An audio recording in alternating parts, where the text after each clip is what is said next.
Hello, everybody, and welcome to 3 Point Perspective, the podcast about illustration, how to do it, how to make a living at it, and how to make an impact in the world with your art. I'm Jake Parker. I'm Lee White. And I'm Will Terry.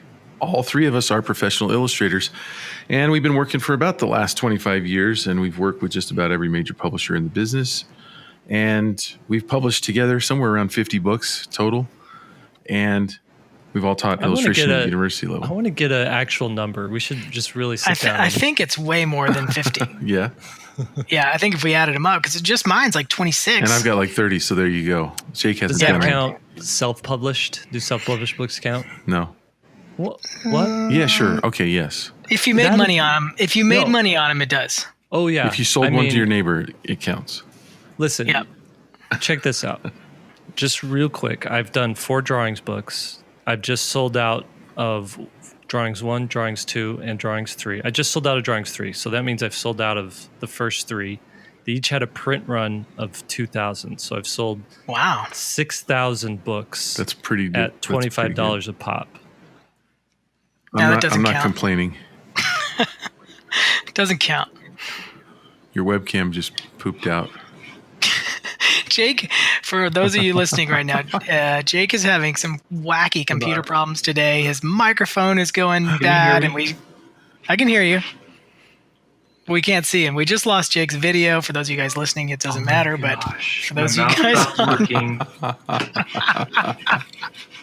each week we're going to come at you guys with a different topic. Sometimes we're going to agree, sometimes we're going to argue, but each time you're going to learn something extremely valuable.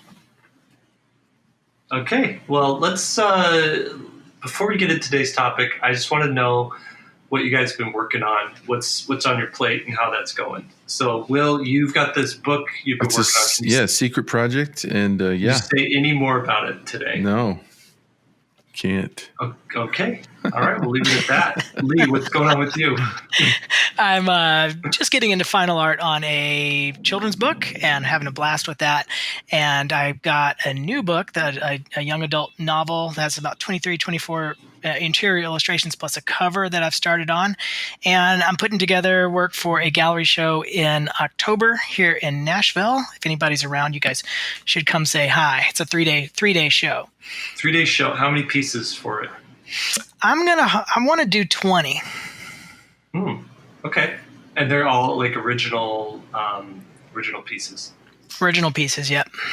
That's cool. Like oil paints or watercolors or. These are going to be mixed media, so they're going to be acrylic and oil and roofing tar. For real? Yeah. All right. You've got to be watching him on YouTube to know that he's full of it right now. No, it's totally true. It's the roofing tar for. What are you doing with the roofing tar? Now you're going to have to check out my new YouTube channel pretty soon to see what I'm doing with that. You just started a YouTube channel?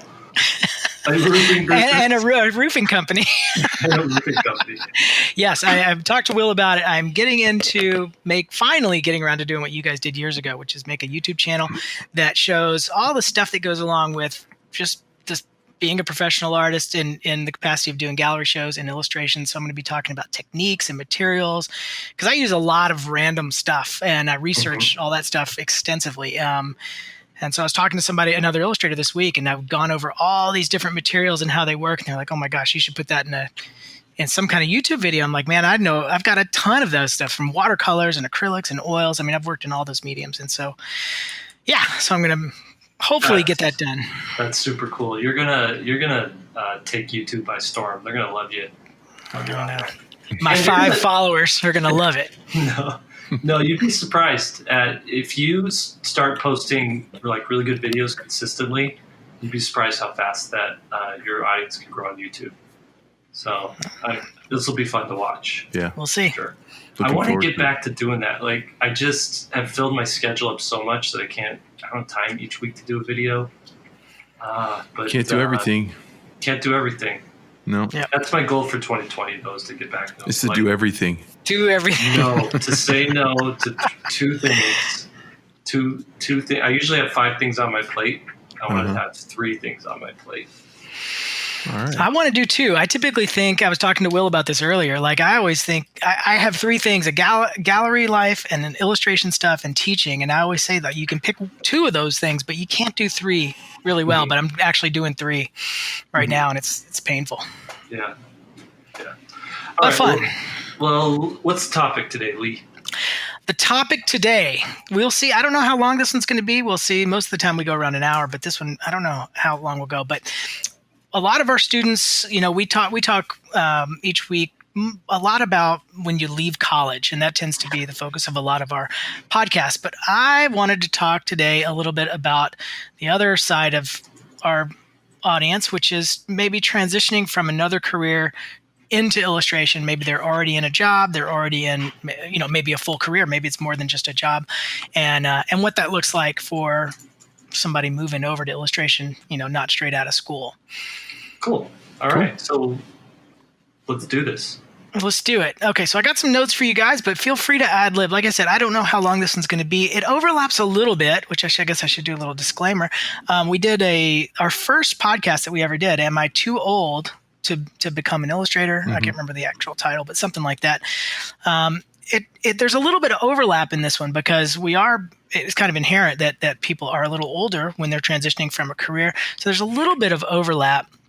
But in that, if you haven't heard that podcast before, check it out. But we talked more about how to become an illustrator just in general, just the general idea of like, okay, you should do all these drawings every day, just the general job of being an illustrator and how to get into it. But I want to talk about just kind of the step-by-step of what it means to transition from somebody and what's the problem that somebody might have transitioning from another career.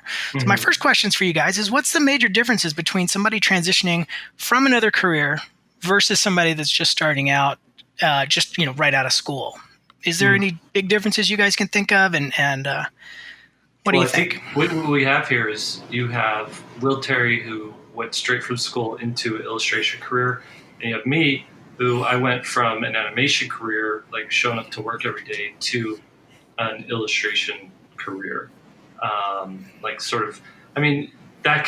That's such a broad term, like illustration career, because that could mean anything from, drawing comic books to drawing children's books, tattoo artist to like doing what was it that we just did the video for, like licensing art, creating patterns and designs that could go on a myriad of objects, bedspreads, shower curtains, decorative bags. Yeah. So what we're saying is, what's the difference between basically working for yourself, and I mean that by you're in charge of the work that's on your plate, versus working for a company that's in charge of the work that's on your plate, right? Is that sort how of you want to define it? Yeah, I think so. But I mean, are you talking about like your transition to Illustrator was directly from an art related field? I mean, which is a subset of our audience, I think. But I think most people are coming from something that's completely not art related. Yeah, I understand that, but the illustration world doesn't care what your day job is. They just want to know that you can deliver what it is you can deliver. So yes, I transitioned from one art career to another art career, but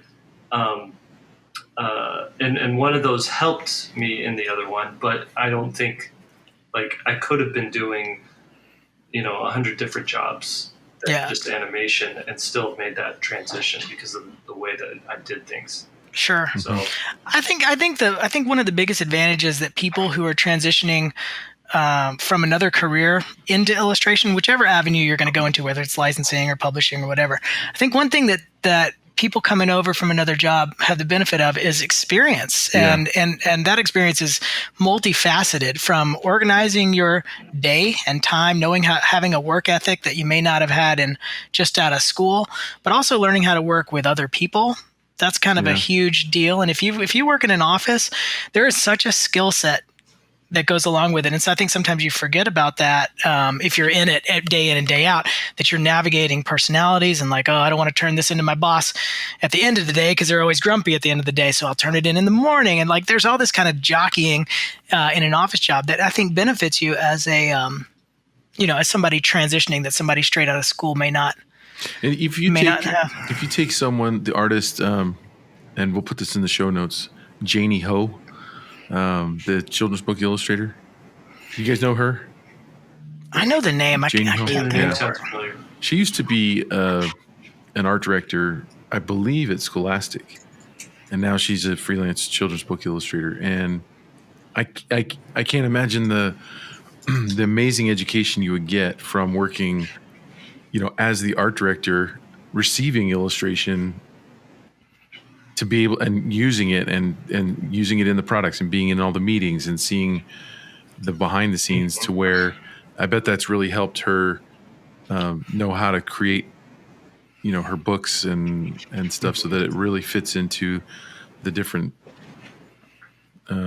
needs that the publisher has, Right. She can see the applications Right. like really quickly. Right. And she knows what turned her off as an art director and what kind of got Exactly. her excited as an art Yeah. director. Yeah, that's really interesting. I want to say this too, like yes, working an actual day job where you have to report to someone and you're in charge of specific responsibilities, that's really good for teaching you how to meet deadlines, how to show up on time, how to, just do email, right? How to make your inbox work. And all those things are good. But what's funny is, since I've been working independently, I've actually hired on assistants and had people working with me, I've realized I would actually be a much better employee today than I was back then, because I understand, what it's like to sort of run a business. There's an entrepreneurial aspect to living life as an independent creator, and there's a lot of things where I'm like, holy cow, I wasted a lot of my employer's time before that I didn't realize I was doing. A lot of spinning my wheels, a lot of time spent in meetings that didn't need to be spent in meetings and things like that. So it's funny how I think there's just this evolution where you're going to learn something working at your day job. You're going to learn something also working independently. And there's always things to learn and ways to get better and improve what you're doing. Right. One of the things I want to talk about. One con that is different from from somebody transitioning from another job versus a student is students have the luxury of a lot of time to create artwork, and they got a lot of time to mess around with technique. They just have a lot of time on their hands, whereas most of the time people transitioning from another career have much less time. So your time is going to be really important in how you what you dedicate time to and how you focus it. At least that's my experience. You guys agree with that? That most of the time, if you have a full-time job, your time is limited versus being a student. Would you say that's accurate? However, if you want something done, give it to a busy person, right? It's true. So true. The problem with students are, and if you're a student, I love you, but you don't realize how much time you have until you don't have time, and then you look back and say, "Oh my gosh, I could have gotten so much more done." I used to think that when I was teaching full time in Portland, I would just see these students who have 4 classes per week, and that's their responsibility. And I was just thinking to myself, "Oh my gosh, I would give anything to be able to work on these projects for this long." when I would teach at UVU, I would explain all the time. This was when I was doing a lot more freelance than I am now. My time is divided up, and I feel like I have a better work-life balance now. But back in the day, 10, 15, 20 years ago, I would just share with my students, this is what's on my plate. So when I ask you to do one illustration and have it ready and done in 2 weeks, I could do your assignment, 5 different times and give 5 different options in those 2 weeks. And I get it. You have other classes, but I have other clients and I have other jobs too. Every day I'm doing, and it's about sacrifice. I think that's true. But also when you're in your younger, early 20s, there's also, you don't want to be working all the time. There's some life to be living. That's Like, true. and I don't blame him for that. Like, that's when I found my wife, and we dated and we got married, and there was just a lot of like, just I couldn't be working all the time because there were some life things that I wanted to take care of too. But that said, I also didn't have to deal with like Netflix always calling me to watch Yeah. Or video Overwatch. games. Yeah, or Overwatch always calling me to watch or to play. Social media, all that stuff. Yeah, there are a lot. I feel like there are a lot more things that can pull you away from some of the stuff you have to focus on Yeah. in order to find like that success. But Yeah. I don't knock anybody for trying to, from the get go, trying to have work-life balance. Yeah, no, you should have work-life balance, but I'm just saying, somebody transitioning, if you still have the full-time job, it's going to be rough. You just have to prepare your family and prepare your friends for this transition, because there's just only so many hours in the day if you're working a full-time job and trying to do these images at night or work on the weekend. You're going to have to do that. I mean, unless you have the job like a parking lot attendant, or like my dream job is the little kiosk in the Big Sur State Park where people just come and pay and you're just there. I always dream about having that job whenever I hate illustration. Because you could draw and stuff while you're doing it. Yeah, you just draw and people drive by and you just wish them, a good day, and they go on a hike or whatever. So maybe you have a job where you can make artwork. So anyway, everybody's different there, but just something to notice. So if you're transitioning, you have more experience, more life experience, and that's really valuable. You need to lean into that, but you might have less time, so you got to be organized. I wanted to ask you guys, or I guess I'll bring this up. I'm going to make a hypothetical person.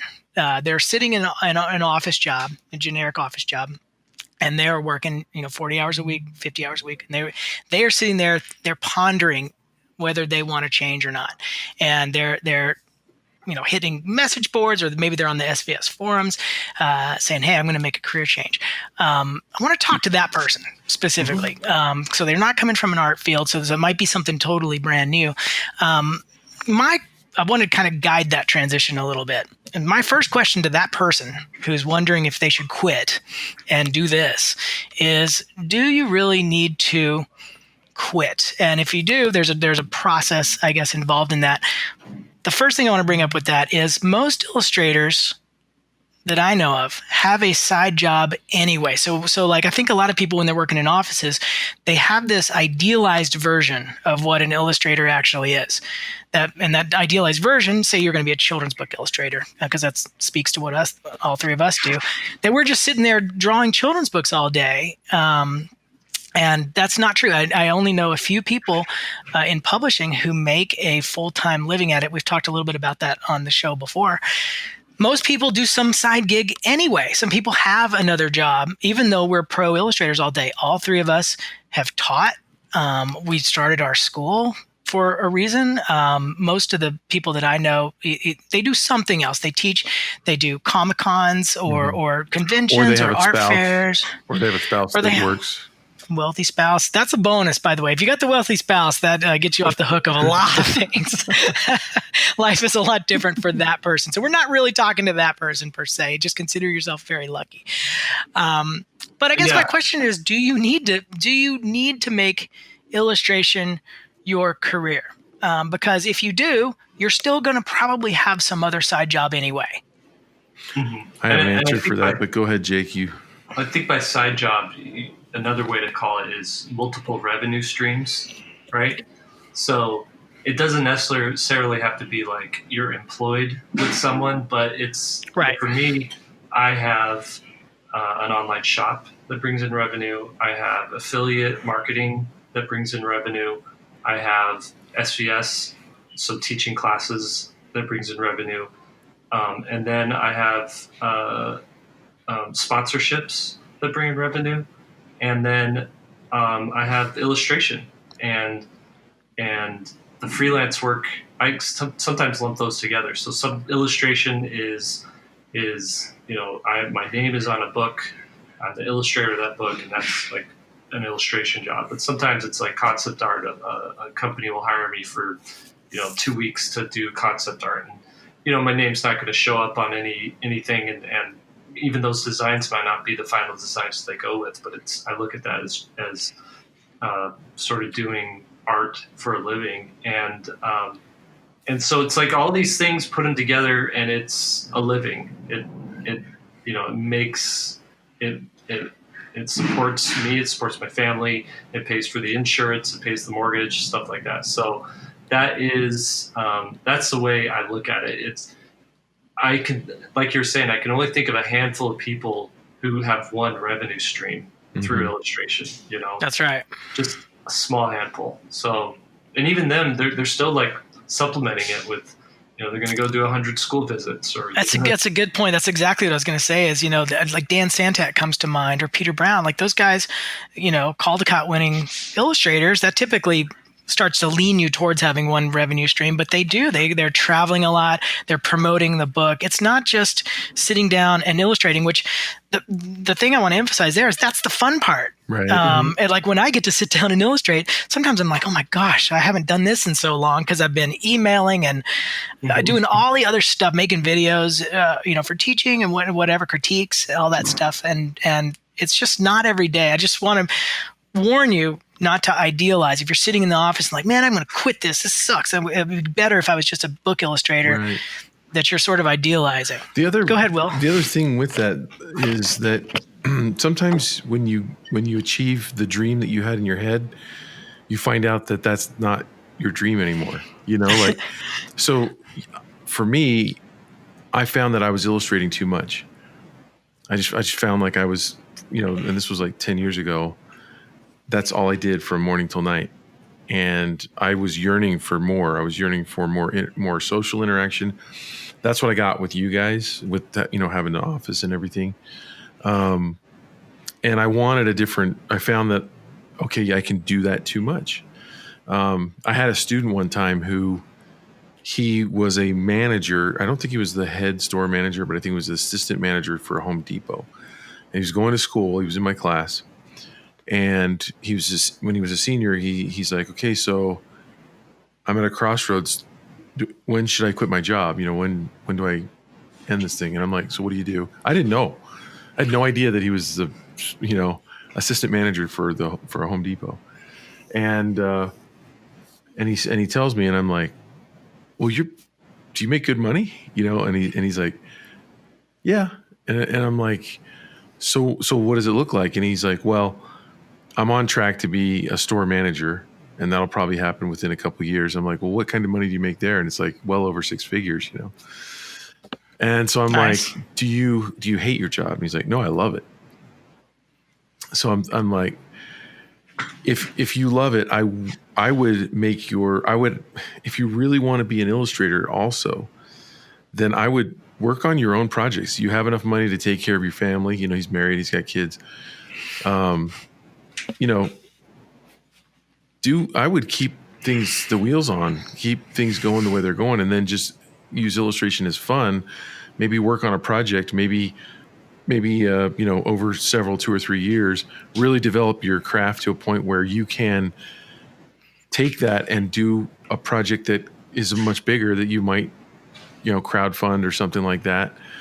But you're in a position where you don't have to be hired as an illustrator. Right. You could let your projects, the success of your projects, then sharing them on social media, create kind of a freelance clientele from them seeing your project. If it's really good, if it's not, you still have your Home Depot job. If it bombs, you're not, right. You know what I mean? But I mean, like, you're in the safe place right now. I wouldn't just quit that. And yeah, I mean, that's kind of the Yuko Shimizu, if you guys know her, fantastic illustrator. She worked corporate job forever. Even while she was an illustrator, she was still working the corporate job, if I know the story correctly. And she was already winning awards from the Society of Illustrators before she left. Yeah. The corporate thing. And I agree with Will. Like, sometimes the biggest satisfaction comes from these personal driven projects. If you quit your job and all of a sudden, cold turkey, just quit the job and now you're an illustrator, man, there's a whole set of stresses that are coming your way. Right. that will take away some of the enjoyment that you might think is just inherent with our jobs. Right. Again, don't idealize that that whole thing, and the pressure to be a pro and to make money will also change the nature of it. I mean, anybody says that, if like people who are into sports and whatever, the second you become a pro, the whole thing typically changes in the whole dynamic of how much you have to do. Like Will said, he was getting sick of being an illustrator. I always use the analogy of I like to use sports as an analogy, and like, so somebody who enjoys tennis on the weekend, they go, and just playing tennis is so fun. The ball flies over the fence. Who cares? You're just playing with your friends, and then you say, I like this. I'm going to study. So you start training with a coach. It's a little more serious, but you're still having fun with it.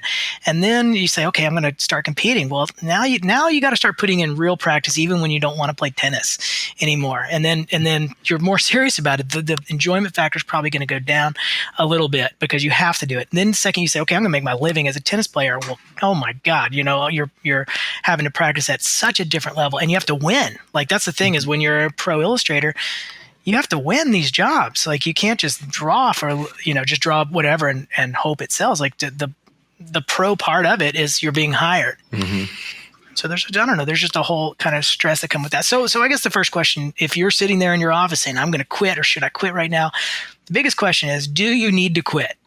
I mean, maybe you look at your life in a little bit different light, like Will was saying with the Home Depot guy, and that could change your focus. Take Matthew Inman, the guy that created the oatmeal. So he was a student. I think he was an accounting major, if I can remember correctly. And the oatmeal is a webcomic. If you haven't seen it, I bet you've seen some of them, posted on various social media, because it's everywhere. But he's the guy that did the Exploding Kittens card game that raised $8.7 million. But before he did that, his online shop for his webcomic was making somewhere around $500,000 a year.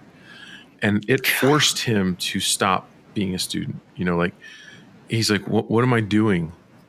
So, and that's not going to happen for everybody. But he worked on a personal project for fun. And it took him away from his other life, and I like that. What his story wasn't accounting. He was like in online marketing, and he was building these websites and using all these like sneaky marketing tools to like get people to click on websites and do that kind of stuff. He's like, well, I could do this for comics, and I I'm kind of funny. I got some ideas, and so he applied all that to his website, the Oatmeal, and that's when things started going really well for him. I just want to add too, thinking about transitioning. If you're going to go independent, be your own boss, be your own, have an illustration career, you got to think about replacing not just the money that you're making at your day job, but you're going to have to cover your own health benefits. You're going to have to save out for your own retirement, and the companies, if they're matching, you got to take that into a factor. So just thinking, I make, $75,000 at this day job, or $50,000 at this day job, and I got to get $50,000 worth of illustration jobs coming in to replace that. Well, no, there's also, if they're paying for any sort of health benefits, that's going to be something that comes straight out of your pocket as well. And any of those other like little things, benefits that come with the job, that's not going to be replaced. Well, not to mention the 15% self-employment tax. If you aren't familiar with that, it comes up real quick. Yeah. Right. So not to say it's still not worth it. Like it is worth, yeah. Come on, I mean, totally worth it. How many of you guys have worried about vacation days this year? Like if you've used up all your vacation days? Not once, right? Right. Like I remember when that was like a factor. Like I got 2 weeks of vacation this year. How am I going to spend them? Because we've got to do a family vacation, but then I need time off to, do this other thing. And oops, they're all used up. Now I can't take a day off if I need to for whatever reason without, loss of pay. And that's just something that I don't even think about anymore. Right. It's like, do we have enough money in the bank account? Or are these jobs coming in? Do I have 3 weeks free? Let's go on vacation. Yeah. 3 weeks. But I should add that going on vacation as a freelancer is a different experience as well. It's a little more stressful in a way that Right, 'cause being you're on not- vacation from my job. You're worried Yeah. about the jobs that are gonna pass you by, and then those factor in to the cost. But Jake, I'm interested. 3 weeks? That's you get 3 weeks for vacation? Shoot. He gets 3 months. I mean, that's 3 weeks at a time. No, I think the longest vacation I took was like 5 weeks, but here's the thing though. Wow. I brought my Cintiq and my laptop with me, and every day for like 2 or 3 of those weeks, I still like worked for 3 hours every morning. But then the afternoon, it was like, That's kind of like having the perfect work-life balance, right? Just Yeah. go on location somewhere and just. I always bring my stuff to work, and then I never do any work. And then I wonder why at the end why my shoulder's hurting because I'm carrying around a full-size Cintiq. I just need to leave it at home. Now I'm starting to learn that a little better. My last trip that I just took to Portland, I didn't even take my laptop. I just took my iPad. So I've learned that. But okay, so say you're that person and you're in your office and you're like, yeah, I hear what these guys are saying, but I still want to jump because I don't want to discourage you guys. It's great being an illustrator. We're not trying to poo-poo it all. So you're saying, hey, I want to do it. I want to talk about the process of how to go about that. And the big first thing that I want to throw out there, and you guys feel free to disagree with this, is start your transition slowly. mm-hmm. You know, everybody, when they get ready for a big change, there's all these quotes, you know, like that they're on posters, like the kitten hanging there. There's you can't jump the Grand Canyon in multiple steps or something. So you got to go big. In this case, you go small. Go small. Don't jump the Grand Canyon. There was somebody on our forum a couple weeks ago that says, you know, I'm thinking about leaving and I'm going to quit. And they would literally had their line in the sand. They're going to quit and they're going to become an illustrator. And the process of becoming an illustrator is slow, and I think it's an evolution over a couple of years. Maybe not that long, but I would, if you have a 2-year out, that's what I would look at. The first year, I would work on just entering the field while you're the full-time employee. Start to do the stuff that we talked about on other podcasts, like get your portfolio together and listen to that first episode that we have about becoming an illustrator and are you too old to be an illustrator. There's a lot of tips on building up a portfolio, but you know, first step is start to get the work in order, start to enter contests, and start to get some kind of traction, I guess, as an illustrator while you're still full-time, with the goal, and again, each of these are kind of incremental, the goal of becoming part-time. That's like the golden ticket, in my opinion, is to transition is reducing your full-time job to a part-time job, and then having the segue of trying to get into illustration. That's actually what I did. So Jake, you know, in the beginning, he said that I went straight from school, but I actually had a graphic design job that was full-time, but I didn't do it full-time for very long. And then I asked if I could, and they were really flexible. I asked if I could come in 3 days a week. So 2 days a week, I was taking my portfolio and showing it around. This was pre-internet, you know. And that really helped to have those days that I could just either work on artwork or, you know, market, you know, prospect for new clients. That was huge. It'd be very difficult to do that with a full-time job, but with a full-time job, you could work on a project. Right. Every weekend, you know, you could switch gears and. Yeah, it's going to be slower if you got the full-time job, but if you can swing it, so you start doing the work and getting your portfolio together, but then you also look at, I always talk about lowering your expenses. I mean, it's a dumb saying that a penny saved is a penny earned, but it's a lot easier to save money than it is to make money. Yep. And so if you can start cutting your costs, I was actually looking at a service today. What's the name of it? I think it's called Truebill.com or something like that. And you enter in your bank data if you're comfortable with that kind of thing, and then they go through all of your expenses and say, hey, you're spending this much on subscriptions every month, and you don't realize how much that little stuff, $8 a month, $20 a month, all these little things, HBO, like we sign up for HBO every time and I'm like, I'm going to bail out of it after 1 month, and I always forget it's like a 6-month purchase for me to watch like one show. Right. So you don't realize how much all that stuff adds up, but the ability to go part-time has to do with the ability to control your expenses. Those two are very, very directly related. Yep.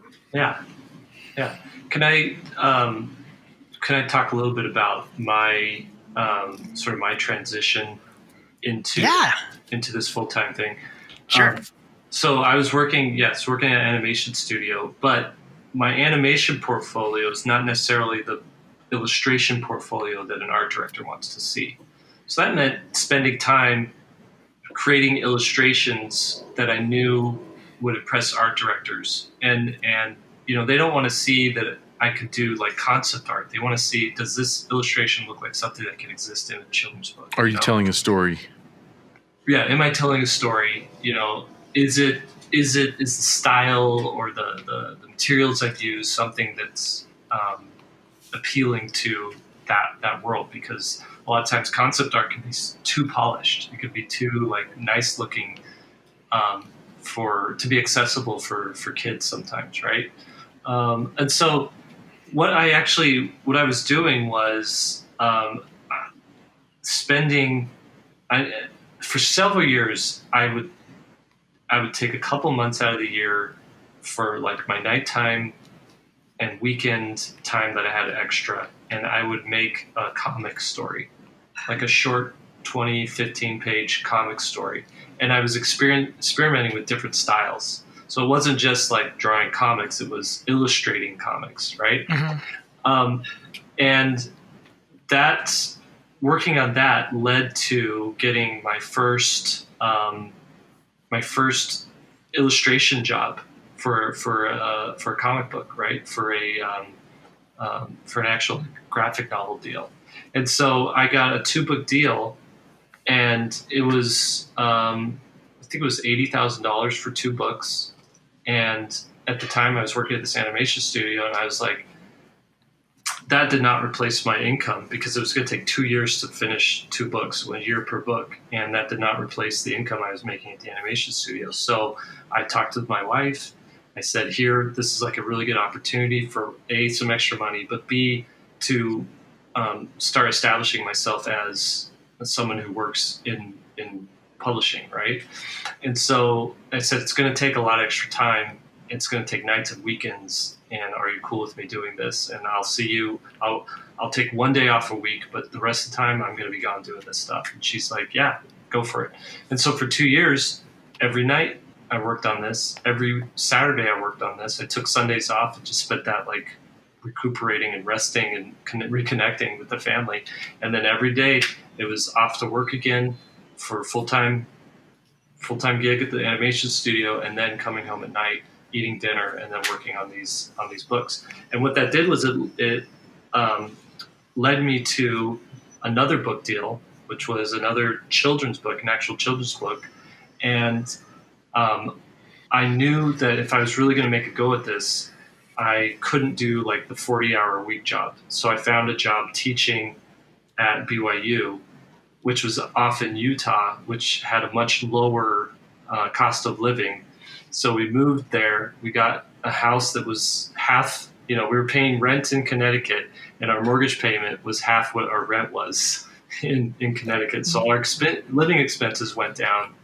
And by working at the school, it gave me a full Friday off of work and like half days, 2 days of the week. So I had extra time to work on my illustration career while still making a living, while lowering my expenses. And so I still did that, but still I wasn't ready to like make that jump fully. And so I got another, it was a job doing like concept art. And while I was working there, I did the job in like 20 hours, even though I was hired on for 40 hours a week. But I was getting everything that they needed in 20 hours. So I was busting my butt and working harder and doing whatever. And then I was spending the rest of that time, again, working on another children's book, another Kickstarter.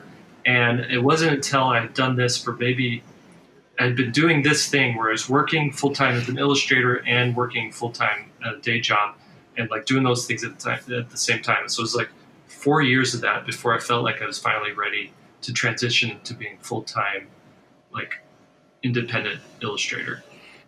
And then even then, you still had, like you said earlier, multiple revenue streams that you had started to build up. So, yeah, that's I think everybody kind of has that similar kind of story. When I was in Portland, for 10 years, I didn't even think about this as being a part-time job, but I was teaching full-time, teaching concept art, which is separate from what I was doing as an illustrator. So I did the same thing, and I kept it long-term. So I was one of those people that, and it depending on what your part-time job is, maybe you stay there. Like I could have been a full-time teacher and done books on the side and been totally happy and never left. Mm-hmm. So you just got to figure out, like, it was beneficial because I got all the insurance and all the vacation pay and all that. But then I also got months off. Like being a teacher is a sweet part-time job, whether it's teaching art like we did at the university level, or if you're teaching high school or whatever. One of my friends that just started teaching Spanish in San Francisco, and he just had the whole summer off. It's fantastic. So the teacher is a great kind of side gig too, and you don't even have to bail from it if you don't want to. The only reason I really left was because our school shuttered because they opened up too many schools and stuff, and so they killed the golden goose. But It was fun. It was a lot of fun. To that point, I would say, okay, start working on your illustration career, and when that work is coming in, but it still isn't enough to like cover everything, but you still need extra time, maybe you could quit your day job and go get another job that is less hours. Right. So you're still supplementing. I think the big thing here is jumping into this illustration career is risky in and of itself, just because there's an ebb and flow to the work that you get. And so you're already taking that risk. You don't want to amplify the risk by just cutting your job, like fully cutting your job. Like you could be risky in your career decision to go in that direction, but don't be risky in like getting rid of your I don't want to call it a safety net, but like your just your financial base, I would say. So unless you are totally fine living like a bohemian lifestyle, you don't have any dependents, and you're just going to give it a go, heck yeah, like go for it. But I think we're talking to like people who, may have a spouse or a kid or two, and they are providing, to that household income. You do want to be responsible and don't do anything like super rash. One thing you need to do is so like we've been talking about, travel slowly, make sure your safety net is good. The other thing is having a good plan in place. I've talked about it a lot on this podcast and in my business class that I have at SVSLearn.com. Most illustrators have no business plan at all whatsoever. And I'll try to put at least a good basic one together that you guys can fill out, and I'll put it in the show notes here, so you can just check it out. But you should have a plan, some kind of plan, because once you start getting into the questions, how are you going to do marketing? How are people going to find out about you as an illustrator? Oh, well, if you're going to send out postcards, who are you going to send them to? Where are you going to get that mailing list? There's all these like little things that start to pop in when you start to think about a 1-year plan, a 3-year plan, a 5-year plan. That's kind of the 3 areas that I recommend. And those questions that you have unanswered are paralyzing. So you need to do your homework, and starting with the business plan is a great idea because of that. What you don't know is going to stop you from even trying. And I've met so many artists that they want to do art professionally. They have no idea how anybody gets any freelance jobs at all, Right. So if you just have the knowledge of just knowing, and I would assume that people that are listening to our podcast have a huge leg up on that if they've listened to all of them, because that's just what we talk about. Is the life of a professional illustrator. But yeah, if you guys haven't heard the business videos I have on SVSLearn.com, there's 3 of them. And the first one, I want to recommend you guys go check it out if you're a member of SVSLearn.com.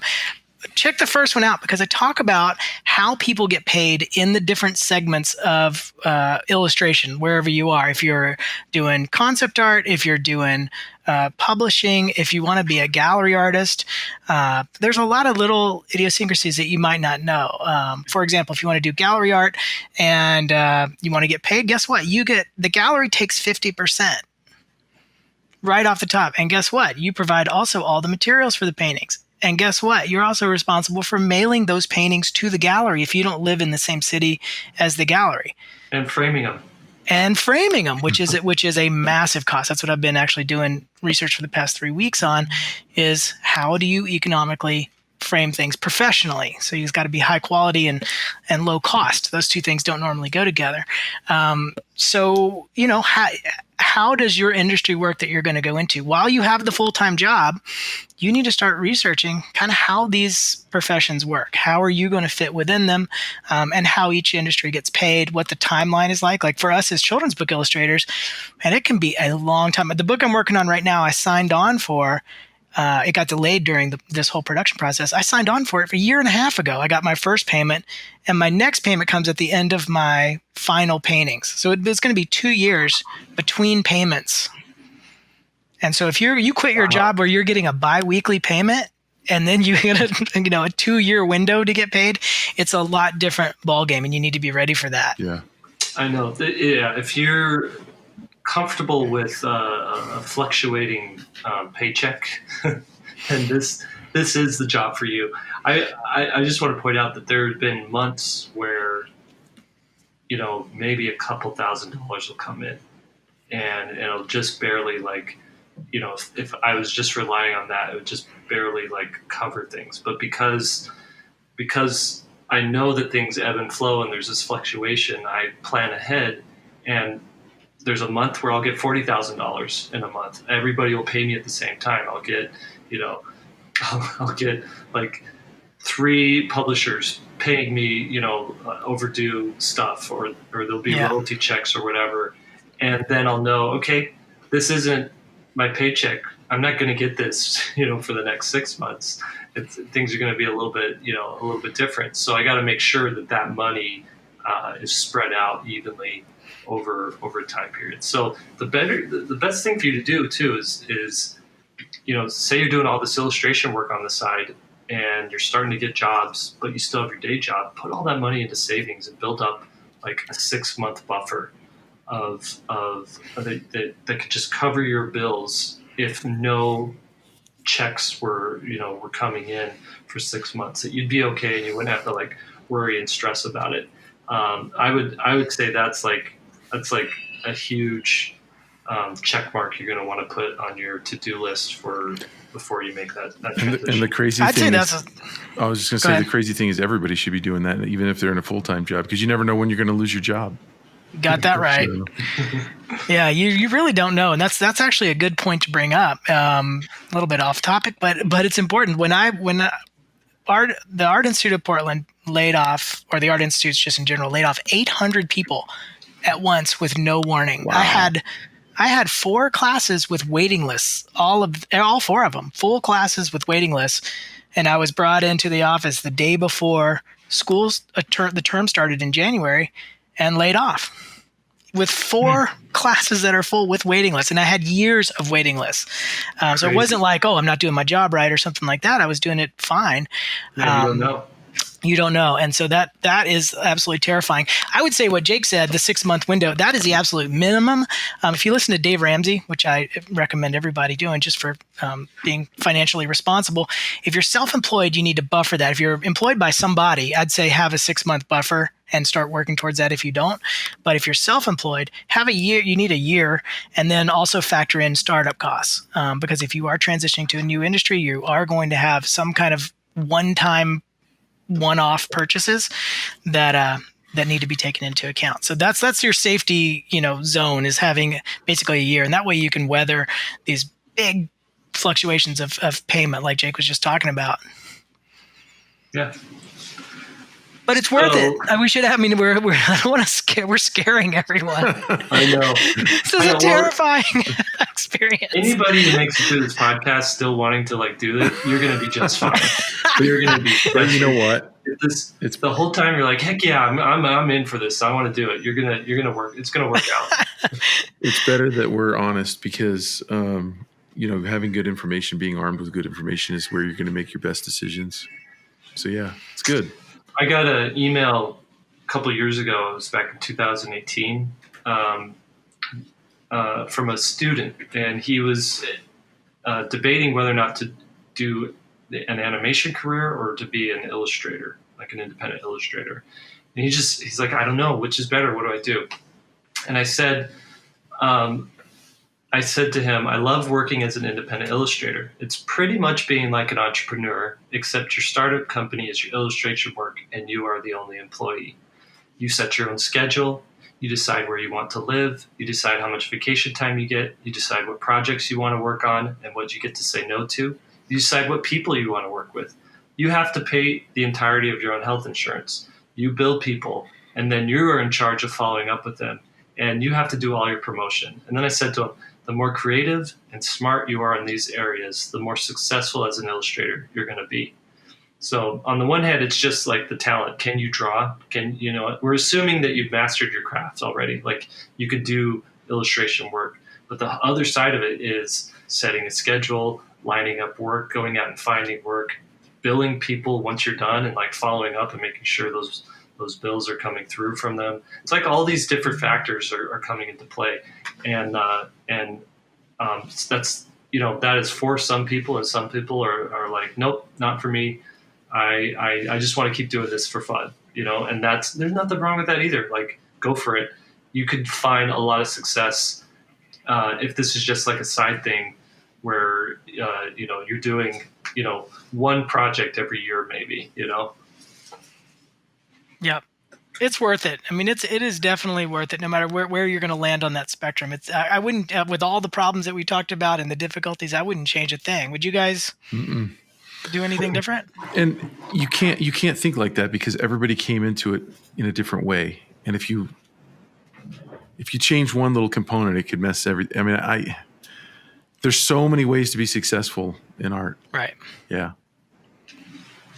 Yeah. So go be successful, make the transition, but do it in a smart way. That should wrap us up, Jake. Hey guys, my headphones just stopped working, so I can't hear you anymore. So, hey, can you see us? So should we just wrap it up? Use hand signals. Yes. Okay. Sounds good. All right, everybody. Thank you for joining us. This has been 3-Point Perspective. It's made possible by SVSLearn.com, where becoming a great illustrator starts. And your hosts have been Will Terry. You can find his work at Will Terry Art on Instagram, and you can follow him on YouTube. Just do a YouTube search for Will Terry. Lee White, you can find his work at Lee White Illo on Instagram, and he's going to be launching a YouTube channel pretty soon. So just Google Lee White on YouTube when that launches. And then I'm Jake Parker. You can find my work on Instagram at Jake Parker, and also I've got videos on YouTube as well. So there you go. Podcast is edited by Alex Sugg, and you can follow his work or find him to edit your podcast at alexsugg.com. That's 2 G's in Sugg. And the podcast is produced by Tanner Garlick. You can find him at tannergarlickart.com. He makes sure this podcast actually gets from us recording it to Alex, then from Alex's edit to upload it onto the internet so that you can listen to it. And then he makes sure that it's also on SVSLearn.com, where you can, if you want, you can go through and listen to all the past episodes. And he also posts it on our forum. On SVSLearn.com, you can go on the forum and check out the thread that's devoted to this particular episode, and you can comment there and join the discussion that's happening over there. All right, that's it for today, everybody. Thank you, and we will see you next time.